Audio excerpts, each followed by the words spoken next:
그랬습니다. 옆에 앉은 사람이 그 모습을 보고 걱정이 되어서 물었습니다. 아니 왜 그러세요? 무슨 일 있으세요? 괜찮으세요? 예, 괜찮습니다. 제가 약을 먹어야 했는데 깜빡 잊고 약을 안 먹었지 뭡니까? 그래요? 굉장히 중요한 약인가 보군요. 그럼요, 너무 중요한 약이죠. 수면제예요. 하마터면 안 먹고 잘 뻔했어요. 아이고. 그리고 수면제를 먹은 다음에 다시 잤다고 합니다. 참 어처구니 없는 일이 아닙니까?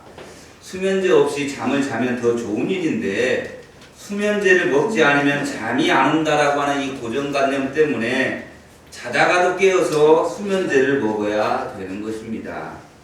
이처럼 이 개인적인 고정관념 하나 바꾸는 것도 쉽지 않습니다. 그런데 이 습관이나 고정관념 정도가 아니라 한 사람이 자기 생각이나 자기 관습이나 전통을 바꾼다는 것은 더더욱 쉽지 않은 일입니다. 어떤 교회에서는 피아노의 위치를 바꾸려다가 쫓겨난 목사님이 있었습니다. 그래서 그 후에 부임한 목사님께 장로님이 제일 처음 당부한 말씀이 목사님, 피아노의 위치를 절대 바꾸지 마시기 바랍니다 라는 거였습니다. 그런데 이 피아노가 목사의 설교를 방해하는 위치에 있었던 겁니다. 그래서 이 목사님도 피아노의 위치를 바꾸고 싶은데 장로님의 생각이 나고 또 그 전에 쫓겨난 목사님도 생각이 나서 어떻게 하면 저 피아노를 좀 위치를 바꿀까 고민을 하다가 하나의 아이디어가 나왔습니다. 그래서 이 목사님은 아무도 모르게 한 달에 1cm씩 바꿔가기 시작을 했습니다. 그리고 마침내 10년 만에 1m 옮기는데 성공을 했습니다. 결국 아무도 눈치 못 채게 피아노의 위치를 바꾸는데 10년이 걸렸다라고 하는 웃지 못할 일들이 한국 교회 안에 즐비합니다. 그렇다고 해서 무조건 생각과 관습, 고정관념을 다 바꿔야 한다는 말이 아닙니다. 자기 생각이 잘못된 것을 알았다면, 자기가 그동안 해오던 것이 틀렸다라는 것을 깨달았다면 즉시 그것을 바꿔야 한다라는 겁니다. 그래야 자기에게 유익이 되어지고 자신이 그 진리 안에서 살아갈 수 있기 때문에 그렇습니다. 지난주 본문에서 사울이 그런 모습을 보여준 모습입니다. 사울은 자기가 믿어오던 것이 잘못된 것임을 알고 완전히 삶을 변화, 아주 근본적인 변화가 필요하다는 것을 주님께서 알려주시는 사건이 등장합니다. 바로 고넬료 사건입니다. 그럼 고넬료가 누구입니까? 1절 말씀을 보면 이렇게 기록되어 있습니다. 가이사라에 고넬료라 하는 사람이 있으니 이탈리아 부대라 하는 군대의 백부장이라. 이 가이사라는 초대교회 당시 아주 웅장한 도시였습니다. 우리가 성경에 보면 가이사라 빌립보에서 예수님이 제자들에게 세상이 나를 누구라 하느냐, 너희는 나를 누구라 하느냐라고 물었던 그 도시, 이 가이사라, 얼마나 웅장한 도시였냐면 바다에도 건물을 많이 지었던 곳, 로마 군대가 주둔하고 있었던 곳, 로마에서 파송되어져 온 유대의 총독도 이 가이사라에 머물러 살고 있었습니다. 그런데 고넬료는 이탈리아 부대라 하는 군대의 백부장이었다라고 소개합니다. 여기에서 이탈리아 군대를 강조하는 이유가 있습니다. 로마 군대라고 하지만 로마 군대는 이탈리아 군인들로 구성되어져 있는 본 부대가 있고 또 현지인들로 구성되어져 있는 보조 부대가 있기 때문입니다. 고넬료는 보조 부대의 백부장이 아니라 정규군 로마 이탈리아의 군대의 백부장이었습니다.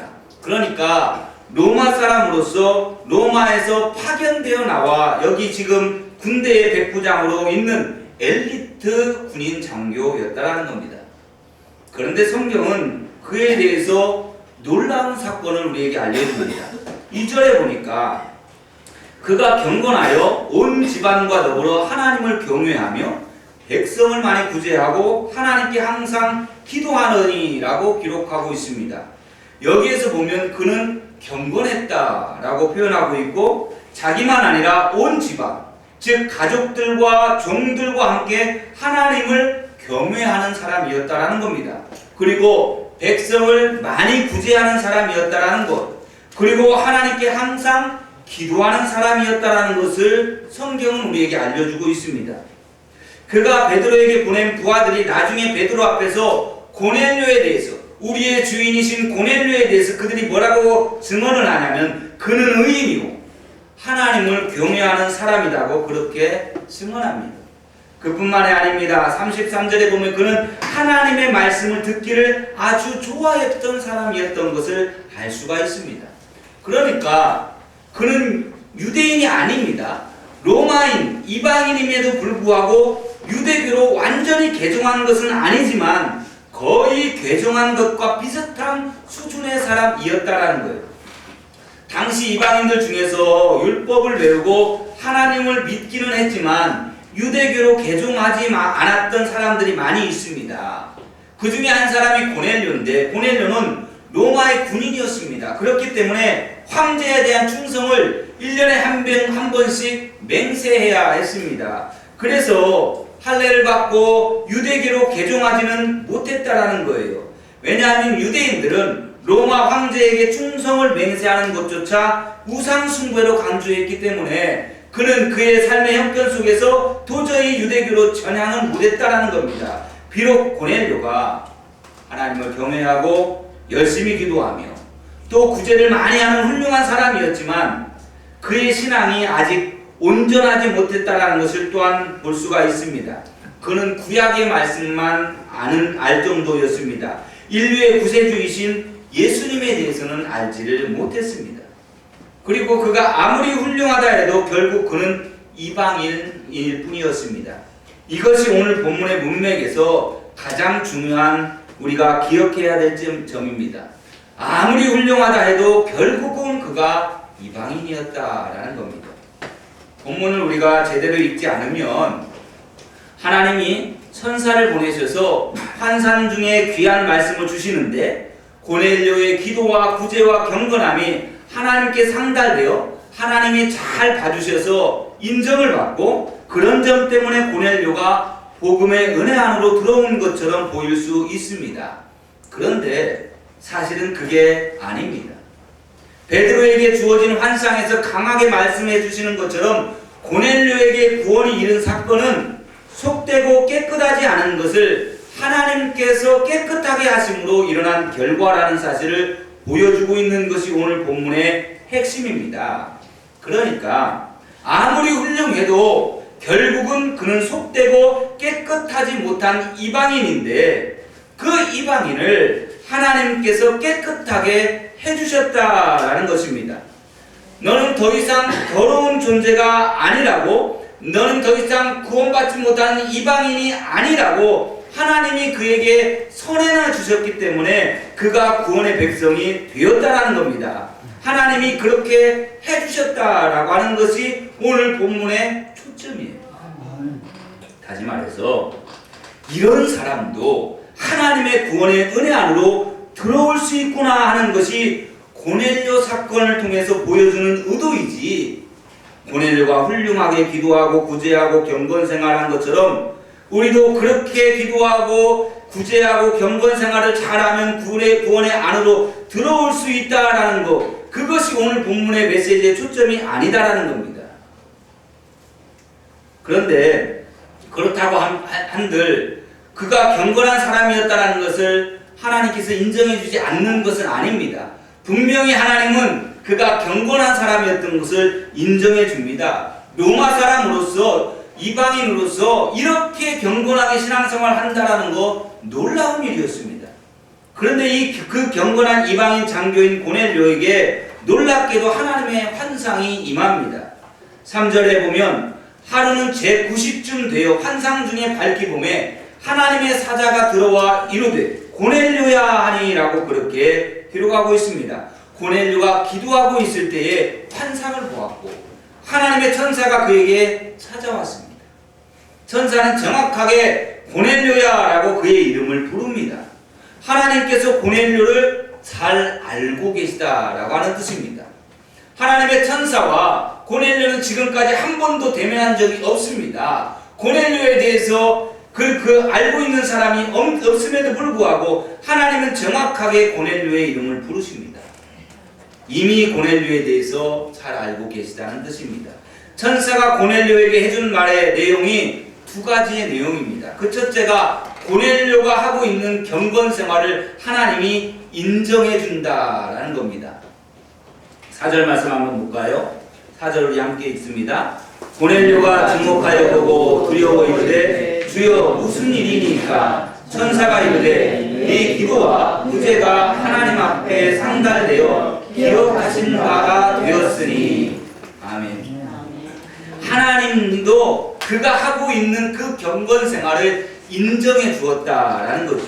고넬료가 잘하고 있다고 하나님이 인정을 해 주십니다. 그리고 두 번째 내용은 베드로를 청하라라는 겁니다. 5절부터 6절 말씀에 보면 네가 지금 사람들을 요빠에 보내어 베드로라 하는 시몬을 청하라. 그는 무두장이 시몬의 집에 유숙하니 그 집은 해변에 있다 하더라 라고 말씀하고 있습니다. 천사가 베드로가 있는 집과 그 장소까지 정확하게 그리고 자세하게 알려줍니다. 그가 지금 요빠에 머물고 있습니다. 요빠는 가이사라부터 해변길을 따라서 남쪽으로 쭉 내려가면 있습니다. 요빠는 지금의 텔 아비브라고 하는 곳입니다. 그러니까 이 요빠는 가이사랴로부터 남쪽으로 약 50km 떨어진 지점에 있습니다. 거기서도 해변에 있는 무두장이 시몬의 집에 머물고 있다라고 표현을 하고 있습니다. 무두장이로서 시몬이라고 이름을 가진 사람은 흔하지 않습니다. 그를 찾으라는 겁니다. 그런데 더 자세하게 해변에 살고 있다라고 가르쳐 줍니다. 해변에 산다라는 것은 그가 사람들과 격리되어서 살 수밖에 없는 부정한 무두장이라는 것을 표현하고 있습니다. 이 무두장이라고 하는 것이 무엇인가 라고 하면 짐승의 날가죽에서 털과 기름을 뽑아서 가죽을 부드럽게 만드는 일을 하는 사람이 무두장이입니다. 그런데 여러분 이 두 이야기가 무슨 연관이 있다라는 겁니까? 고넬료의 경건을 인정해 준다라는 것과 베드로를 찾아가서 데리고 오라라고 하는 말이 무슨 연관이 있습니까? 하나님은 고넬료의 기도와 구제를 알고 계시니까 요빠에 있는 베드로를 청하라고 하시는데 별로 상관이 없는 말 같이 보입니다. 왜 청하라고 하십니까? 이유를 알려주지 않으십니다. 그냥 청하라고 하십니다. 뭔가 고넬료의 경건 생활과 연관이 되어 있다는 것을 암시해 주기는 합니다. 베드로를 청하여서 그가 오면 뭘 하겠습니까? 예수님의 제자 가운데 수제자인 베드로가 그의 집에 오면 뭘 하겠느냐라는 거죠. 뭔가 베드로를 통해서 말씀해 주실 것이 있다라고 고넬료가 이해했으면 틀림이 없습니다. 그래서 천사가 떠나자마자 고넬료는 즉시 자기 종들을 모읍니다. 그리고 경건한 한 병사와 함께 그들을 보냅니다. 7절과 8절에 마침 말하던 천사가 떠나며 고넬료가 집안 하인 둘과 부하 가운데 경건한 사람 하나를 불러 이 일을 다 이루고 요빠로 보내니라. 즉시 순종했다라는 말입니다. 천사가 떠나자마자 말이 끝나자마자 즉시 순종한 겁니다. 청하라고 하셨으니까 즉시 순종을 했습니다. 하나님께서 뭔가 계획을 갖고 계시면 그는 직감을 했던 겁니다. 천사까지 나에게 보내셔서 환상 중에 알려주실 정도라고 하면 뭔가 하나님의 중요한 계획이 있으니까 베드로를 불러오라고 하신 것임을 직감을 했던 거죠. 여기만 보더라도 그가 얼마나 경건한 사람이었고 기도하는 사람이었던가를 우리가 알 수가 있습니다. 한편 베드로는 그 시간에 무엇을 하고 있었을까요? 우리가 성경을 읽다 보면 수많은 장면들 가운데서 생각나는 한 단어가 있는데 그 단어가 바로 한편이라고 하는 단어입니다. 하나님은 어떤 일을 하실 때에 한 곳에서만 일하지 않으시고 동시에 다른 곳에서도 일하는 때가 많습니다. 여기 본문에서도 그랬습니다. 고넬료가 그런 일이 벌어지고 있었다. 한편 베드로는 하고 하는 그런 식으로 이야기가 전개되어지는 겁니다. 고넬료의 집에 이런 일이 일어나고 있던 한편 여기 무두장의 집에 있던 베드로에게는 어떤 일이 벌어지고 있었는가라는 겁니다. 9절과 10절에는 그것이 답을 줍니다. 이튿날 그들이 길을 가다가 그 성에 가까이 갔을 그때에 베드로가 기도하려고 지붕에 올라가니 그 시각은 제6시더라. 그가 시장하여 먹고자 하며 사람들이 준비할 때에 황홀한 중에 라고 말합니다. 이 한편이라고 하는 것이 어떻게 보면 참 중요한 부분입니다. 우리가 함께 기도하고 있을 때 교회에서 기도하고 각 기관에서 기도하고 개인적으로 기도하고 서로를 위해서 기도하고 아는 사람들끼리 모여서 기도하고 가족들끼리 기도할 때에 특히 어떤 중요한 일을 이루어야 할 때에 함께 합심하여 기도하고 있을 그때에 그 합심에 간절히 기도할 때 우리가 열심히 기도는 하지만 다른 데서 어떤 일이 벌어지고 있는지는 우리는 알 수가 없습니다. 그런데 우리가 그렇게 합심해서 기도하면 이쪽에서 기도하고 있는 것과 저쪽에서 벌어지고 있는 일을 하나님이 서로 연결시켜 주신다라는 말씀입니다. 하나님은 전부 다 보고 계시기 때문에 우리가 기도하고 있을 바로 그때 한편 이쪽에서는 어떤 일이 벌어지고 있는 것을 하나님이 연결시켜 주는 것을 보게 되어집니다. 바로 본문에서 그런 일이 벌어지고 있습니다. 그런데 우리 인생에서도 이런 일이 얼마나 많은지 모릅니다. 우리가 잘 이해하지 못하지만 지나고 나보면 내가 이렇게 하고 있을 때에 저쪽에서는 이미 저런 일이 벌어지고 있었구나. 하나님은 이미 이쪽에서 내가 기도할 때 저쪽에서 다 준비해 놓고 계셨구나 라고 하는 것을 나중에 그것을 깨닫고 보게 될 때가 참 많이 있습니다. 그러므로 우리가 항상 걱정이 되거나 두려운 일이 생길 때에 이 한편이라고 하는 말을 기억하셔야 합니다. 내가 지금 이러고 있지만 한편 저쪽에서는 하나님의 역사가 준비되어지고 있다는 사실을 믿으시길 바랍니다. 본문을 읽다 보면 또 하나 아이러니한 일들이 여러 번 이 본문에서 계속되는 걸 볼 수 있습니다. 여러분 무두장의 집에서 베드로는 비몽사몽간에 성경에는 황홀한 중에라고 합니다. 환상을 봅니다. 하나님의 환상을. 가장 부정하다라고 여겨지는 무두장이의 그 집에서 그 장소에서 가장 거룩한 하나님의 계시가 주어지는 아이러니가 벌어지고 있습니다. 과연 이 의미는 무엇일까요? 환상의 내용과 그에 대한 베드로의 반응을 보면서 성경에 보여주는 아이러니의 절정이 이릅니다. 베드로도 한 가지 환상을 보지요. 11절과 12절입니다. 하늘이 열리며 한 그릇이 내려오는 것을 보니 큰 보자기 같고 네 길을 메어 땅에 들이웠더라. 그 안에는 땅에 있는 각종 네 발 가진 짐승과 기는 것과 공중에 나는 것들이 있더라 라고 기록합니다. 하늘이 열리면서 각종 짐승을 담은 보자기 같은 그릇이 네 귀에 메어 내려오는 환상이 베드로에게 임한 겁니다. 네모나고 평평한 그릇 위에 짐승들이 가득했다고 하는 겁니다. 베드로는 그 직전에 시장했다라고 성경은 기록하고 있습니다. 제6시, 이는 오늘날의 시간을 말하면 12시입니다. 12시가 되니까 배가 고파서 뭔가를 좀 먹었으면 좋겠다라고 하는 그런 상태였어요. 그런데 그에게 환상이 임하면서 한 음성이 들려옵니다. 또 소리가 있으되 베드로야 일어나 잡아먹으라 라고 하는 음성이 들려오는 겁니다. 굉장히 배가 고픈 그 시기니까 잡아먹으라고 하는 그 소리는 베드로에게 있어서는 좋은 소식일 수 있습니다. 이때 베드로는 어떻게 반응합니까? 예, 알겠습니다 라고 하며 그것을 먹습니까? 정반대입니다. 베드로가 이르되 주여 그럴 수 없나이다. 속되고 깨끗하지 아니한 것을 내가 결코 먹지 아니하였나이다. 여러분 여기서 주여라는 단어와 그럴 수 없나이다 라고 하는 말은 같이 쓸 수 없는 단어들입니다. 주여 안 됩니다. 이건 말이 안 된다는 거예요. 왜? 주여라고 불렀다는 것은 예수님이 나의 주인이시고 나는 주님의 종이라는 뜻입니다. 종이 주인의 말을 절대적으로 들어야 됩니다. 주인이 뭘 하라고 하면 종은 아니요라고 대답할 수가 없어요. 주인이 시키면 종은 무조건 순종해야 합니다. 그런데 감히 종이 주인한테 노라고 한다는 것은 말이 안 되는 겁니다. 주여라고 했으면 예스라고 하든지 노라고 하려면 주여라고 부르지 말았어야 한다는 겁니다. 그런데 베드로는 주여 그럴 수 없나이다. 안 된다고 아주 강하게 거부를 하고 있습니다. 그 이유는 그것들이 속되고 부정한 깨끗하지 않은 것들 때문이라는 겁니다.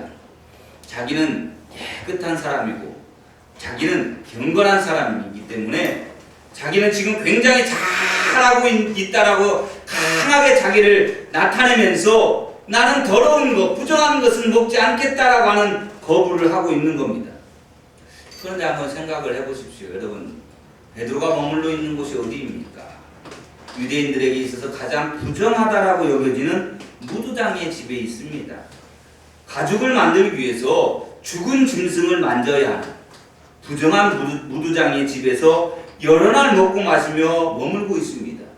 구약에 보면 이 죽은 짐승을 만진 자는 부정해서 한 번만 만져도 일주일간 떨어져 생활을 해야 하는 그러한 부정한 사람이라고 칭하고 있습니다. 그런데 그 무두장이 맨날 그 죽은 시체에서 그 털을 뽑고 그 부정한 일을 하는 그 무두장의 집에서 지금 여러 날 동안 먹고 마시고 머물고 있다는 거예요. 아니, 그런 주제에 부정한 것으로 여겨온 짐승들은 아무리 배가 고파도 먹을 수 없다라고 큰 소리를 치고 있으니까 이게 또한 얼마나 아이러니합니다. 그것은 마치 진흙탕에 들어가서 마구 돌던 사람이 옷이 다 진흙투성이에다가 모두 젖어서 감기에 걸릴까 봐서 일단 이거라도 걸치세요라고 낡은 재킷을 주었더니 이 사람 봐라, 나를 뭘로 보고 이런 더러운 옷을 주나? 라고 화를 내는 것과 같은 상황이라는 겁니다. 자기도 더럽혀진 주제에 더 깨끗한 것을 더럽다라고 말하는 겁니다. 한마디로 똥 묻은 개가 겨 묻은 개를 나무라는 꼴이 되어졌다라는 것입니다. 베드로는 스스로 이렇게 생각했을지 모릅니다. 내가 이 정도면 괜찮은 사람 아닌가? 지금 남들이 다 부정하다고 하는 무두장의 집에 나는 괜찮다고 하면서 일부러 찾아와서 머물고 교제하고 먹고 마시고 여러 날을 지내면서 이 사람은 하나님 보시기에 깨끗한 사람이다라고 선포하고 있는 모습입니다. 그러니까 스스로 굉장히 만족할 수밖에 없어요. 내가 참 훌륭한 사람이야. 다른 모든 제자들은 이런 일을 하지 않는데 나는 그래도 이렇게 하잖아 라고 만족할 그때에 하나님께서는 너는 아직 멀었다라고 말씀해주고 있는 겁니다.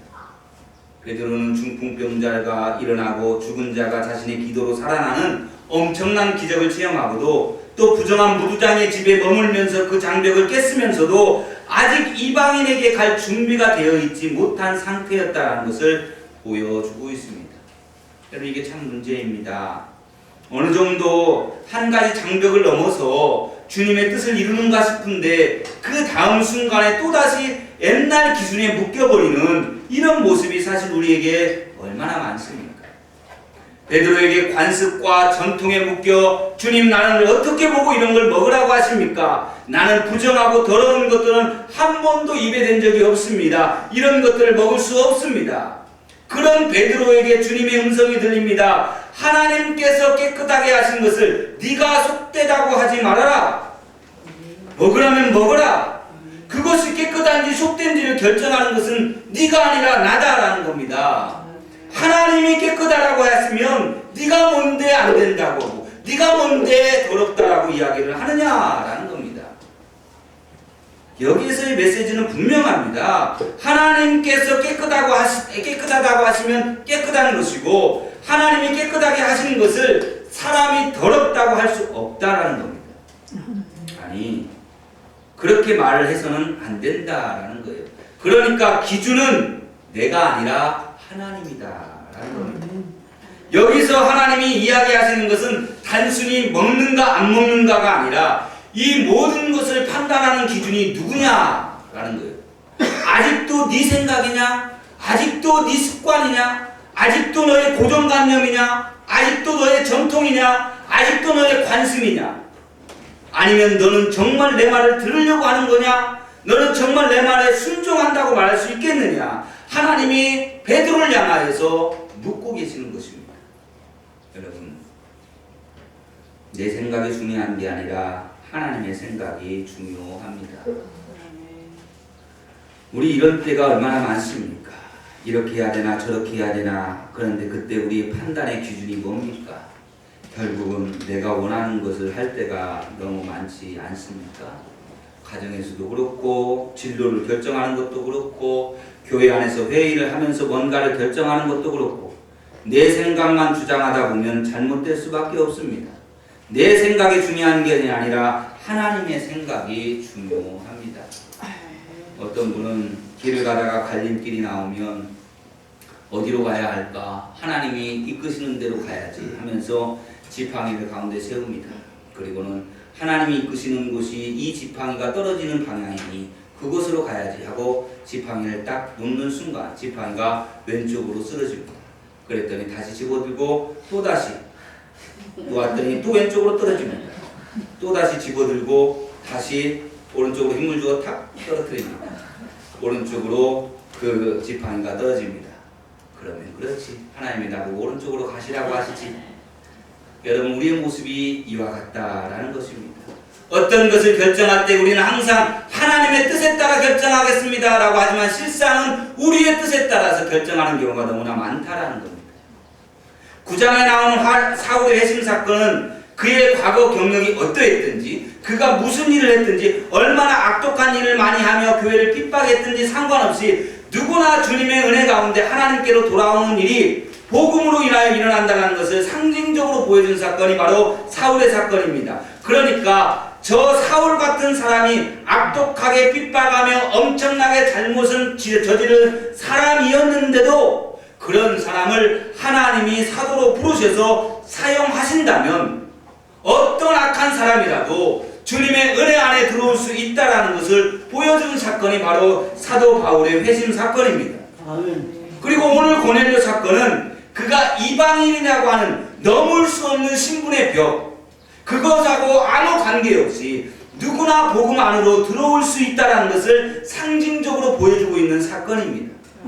저 이방인 로마 사람 고넬료도 하나님의 은혜 안에 들어왔다면 어떤 신분이든 어떤 민족이든 어떤 출신이든 상관없이 주님의 사람이 될 수 있다는 것을 보여주고 있는 것입니다. 하나님은 사울처럼 인간이 아무리 악독한 짓을 하고 죽을 죄를 지었어도 당신의 목적을 위해서 불러 사용하실 수 있으십니다. 사울이 그 길을 선택한 것이 아니라 하나님이 그를 선택하셨다라는 말씀입니다. 하나님은 고넬료처럼 아무리 경건하고 훌륭한 일을 많이 해도 결국은 이방인이기 때문에 택함받지 못하는 그런 사람일 뿐이라고 하는 그 생각을 또한 뒤집어 버리신 것입니다. 하나님이 깨끗하게 하셨습니다. 하나님이 깨끗하게 하셨는데 인간이 뭐라고 부정하다라고 말할 수 있겠습니까? 내 삶에 하나님이 된다고 하시는데 왜 내가 안 된다라고 합니까? 하나님은 이렇게 하라고 하시는데 왜 내가 그러면 안 되고 저렇게 해야 한다라고 합니까? 고넬료를 부르신 분도 하나님이시고 고넬료를 깨끗하게 하시며 구원하신 것도 하나님이십니다. 그러니까 우리는 하나님이 하시는 일에 반대가 아니라 순종해야 될 줄로 믿습니다. 아멘. 서울의 양화진에 가면 선교사 묘지가 있습니다. 그 선교사 묘지에 붙어있는 분들 가운데 사무엘 무어라고 하는 선교사님이 있습니다. 1892년 32세의 나이로 조선 땅을 밟은 무어 선교사님, 현재 소공동 롯데호텔 자리인 곤당골에 세운 곤당골에 세문안 교회 다음으로 두 번째 장로교회인 곤당골 교회를 세웠습니다. 그리고 교회 아래 예수학당을 열어서 조선 사람 교육에도 힘을 기울였습니다. 예수학당 학생들 가운데 봉출이라고 불리는 학생이 있었는데 그 학생은 백정 박씨의 아들이었습니다. 당시 조선 사회에서 인간으로 취급받지 못하던 백정에게는 이름이 없고 그저 성만 있었습니다. 그런데 어느 날 봉출로부터 아버지가 장질부사, 그러니까 장티푸스에 걸려 죽게 되었다는 소식을 접한 무어 선교사는 백정 박씨를 문병 갔습니다. 그리고 의사였던 에비슨 선교사를 데리고 가서 백정 박씨를 치료하게 했습니다. 후에 세브란스 병원을 설립한 에비슨 선교사는 알렌 선교사에 이어서 당시 고종 황제의 주치의가 되었습니다. 수차례에 걸친 에비슨의 왕진으로 백정 박씨는 깨끗하게 완쾌되었습니다. 그 박씨는 사람들이 인간으로 취급조차 하지 않는 자기를 위해서 외국인인 무호 선교사가 찾아와 주었을 뿐만 아니라 심지어 왕의 주치의가 자기를 몇 주 동안 정성으로 치료해주는 것에 대해서 너무나 감격하고 감사해서 곤달골 교회에 출석하게 되었습니다. 무호 선교사는 물론 백정 박씨를 열렬하게 환영했음에도 불구하고 그에게 박성춘이라고 하는 이름도 지어 주었습니다. 그리고 그 백정에게 세례도 베풀어 주었습니다. 그러나 백정 박성춘으로 인해 곤당골 교회가 말썽이 일어났습니다. 양반 교인들이 백정과는 함께 예배드릴 수 없다며 무호 선교사에게 백정을 내보낼 것을 요구했습니다. 저 백정을 내보내십시오. 안 그러면 우리가 교회에 안 나가겠습니다. 그러면서 교회 출석을 거부합니다. 그러나 무호 선교사는 우리는 다 같은 하나님의 자녀입니다. 그것은 옳지 않습니다. 라고 말했지만 소용없습니다. 출석 거부를 하다가 한 달 뒤에 양반 교인 대표가 무호 선교사를 찾아와서 양반들의 자리를 예배당 앞쪽에 별도로 마련해주고 그 뒤로 백정을 앉게 하면 교회에 다시 나오겠다고 제의했습니다. 그러나 무호 선교사는 교회에서 그런 차별은 있을 수 없다라고 거절했습니다. 그러자 양반 교인들은 이제 출석 거부가 아니라 아예 곤당골 교회와 결별을 선언합니다. 그리고 양반을 위한 홍문동 교회를 따로 세워서 나가버렸습니다. 그 일로 가장 난처해진 사람이 누구였겠습니까? 바로 백정 박씨, 박성춘이었습니다. 자기로 인해 교회가 분열되면서 대부분의 교인들이 나가버렸기 때문입니다. 얼마나 선교사님에게 죄송했겠습니까? 그래서 박성춘은 교회의 빈자리를 메우기 위해 무호 선교사의 도움 속에서 자기와 같은 백정들에게 전도하기 시작을 했습니다. 백정을 사람 취급해주는 교회가 있다. 우리도 사람 취급을 받을 수 있다라고 하면서 서울은 말할 것도 없고 수원에 있는 백정들에게까지 전도하였고 그 결과 사람들은 양반교회였던 곤당골 교회를 백정교회라고 부르기 시작을 했습니다. 그 후에 곤당골 교회에서 갈라져 나간 홍문동 교회의 양반 교인들이 결국 자신들의 잘못을 회개하고 뉘우치고 다시 무호 선교사에게 되돌아옵니다. 그래서 양반 교회는 홍문동 교회와 백정 교회인 곤당골 교회가 합쳐져서 다시 홍문석골 교회라고 이름하여 통합해서 세웠습니다. 그것이 바로 현재 인사동에 있는 승동 교회의 전신입니다. 그때가 1898년이었는데 당시 100여 명의 교인 가운데 백정이 30명이었습니다. 몇 년 후 박성춘은 홍문석골 교회의 장로가 되어집니다. 그 뒤에 왕손이었던 이재영 씨가 또한 장로가 되어집니다. 그러니까 백정과 양반과 왕족이 예수 그리스도 안에서 한 지체가 되어 주님께서 내가 이 반석 위에 내 교회를 세우리라고 하셨던 바로 그 교회를 이루어낸 것입니다. 그것은 오직 모든 인간은 그리스도 안에서 동등한 하나님의 자녀라고 하는 무호 선교사의 용기와 성경에 기초한 믿음 때문이었습니다. 그리고 박성춘을 포함한 백정들은 무호 선교사의 후원과 지도하에 백정 해방을 위해 수차례에 걸쳐 조선 정부에 탄원서를 올립니다. 그리고 마침내 조선의 백정들은 해방의 감격을 맛보게 됩니다. 백정들이 국민의 자격을 얻어서 국민의 한 사람으로 호적에 오를 수 있게 되었을 뿐만 아니라 양반들처럼 이름도 갖게 되었고 갓과 망건을 쓸 수 있게 되었고 법률적으로 차별 없이 모든 사람들과 동등한 대우를 받게 되었습니다. 그것은 120년 전 조선 사회에서는 가히 혁명적인 일이었고 무호 선교사와 그 동역자들이 없었던들 불가능했던 일들이었습니다. 남녀노소 빈부 귀천을 막론하고 모든 사람에게 차별 없는 복음을 전하던 무호 선교사는 1906년 장티푸스에 걸려서 46세의 나이로 숨을 거두고 바로 그 양화진에 묻혔습니다. 그가 조선의 땅을 밟은 지 겨우 14년 만의 일이었습니다. 14년은 아주 짧지는 않은 또한 길지도 않은 기간입니다. 그러나 그리스도 안에서 생각과 마음을 고친 한 사람에 의해서 사회의 한 부분이 새로워지는 데에 14년이라고 하는 시간은 충분한 시간이었다라는 겁니다. 이 무호 선교사의 묘는 양화진 묘역 A구역에 있습니다. 그 무호 선교사의 묘 위에 이렇게 새겨져 있습니다. 예수 그리스도의 충복이라고. 그는 형식적인 그리스도인이 아니라 명목상의 주님의 종이 아니라 그는 문자 그대로 예수 그리스도의 충복, 예수님을 위해서 충성하는 사람, 예수님을 위해서 헌신하는 사람이었다는 겁니다. 그는 자신을 구원해 주신 예수님 안에서 그 예수님 때문에 예수님을 힘입어 생각과 마음을 바꾼 그리스도인이었고, 주님 안에서 변화시킨 생각과 마음을 가지고 나아가 평생 주님을 위한 삶으로 일관했던 진정 주님의 제자였습니다. 여러분, 우리가 예수 믿는다는 것이 바로 이런 것입니다. 예수님을 믿는 그리스도인답게, 하나님의 자녀답게 우리의 생각과 마음을 바꾸는 것입니다. 내 생각을 주장하는 것이 아니라 하나님의 생각을 주장하는 것입니다. 내 생각이나 감정을 넘어 주님이 원하신다면 내 생각을 얼마든지 바꾸는 것입니다.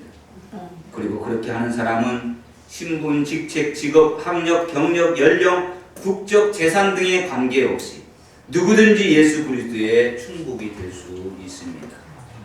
이제 나 자신에 집중되어 있던 시선을 들어 주님을 바라보십시다. 이제 내 경험과 습관에 얽매여 있던 마음을 돌이켜 주님의 마음을 바라봅시다. 이제 고정관념에 사로잡힌 내 생각을 내려놓고 주님의 생각을 따르는 제자들이 되시기를 주님의 이름으로 축복합니다. 우리 이 시간에 합심해서 통성으로